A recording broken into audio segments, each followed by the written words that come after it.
Абай атындағы жалпы білім беру мектебі, Ыбырай Алтынсарин, әділдік әңгімесі.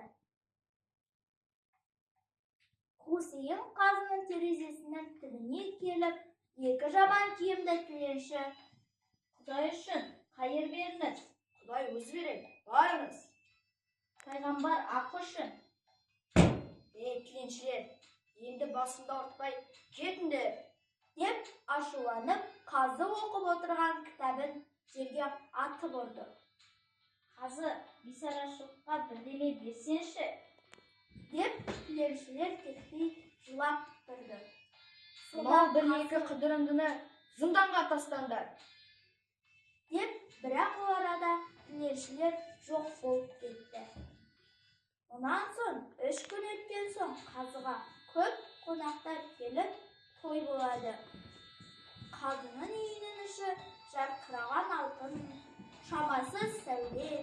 Өзі терезесін ашып, сол терезе түбінде муфтимен әңгімелесіп, көзін Бағдаттың қаласына салып отыр екен. Сол уақытта терезе тұсына ана күнгі 2 тіленші тағы келді. Қуаныштарыңыз қайырлы болсын. Қазы, осы қуаныш үстінде бізге де бір нәрсе беріп қуантыңыз, деп жылап тұрды. Сонда қазы қасындағы муфтиге айтты: осы 2 қыдырынды тіленшілер екінші рет келіп, маза етеді. Халифа қазіреті бұндайларға жаза бұйырмады. Сөйтсе де, бұл жолы бұйрықсыз болса да, осы 2 тіленшіні ұстатып сендетемін. Бағдаттай қаланың сынын бұзып жүрмесін, деп адамдарын шақырды. Сол уақытта 2 тіленшінің өздері үйге кіріп келіп, үстіндегі ескі киімдерін тастап, біреуі айбатты дауыспен ақырды: Қазы, мен сені қазы қойғанымда жұртқа, байға, кедейге бірдей болама деп үміт артып едім. Осы жаңылысыма тоба қылдым. Жапар, мынау оңбаған құртты алып, әділдікпен жазасын бер. Жұртым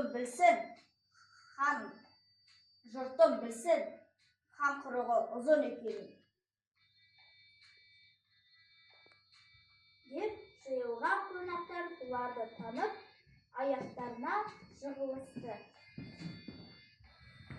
Тіленші болып келіп жүрген Харун-Рашид деген халифа патшасы, қасындағы Жапар деген уәзірі екен.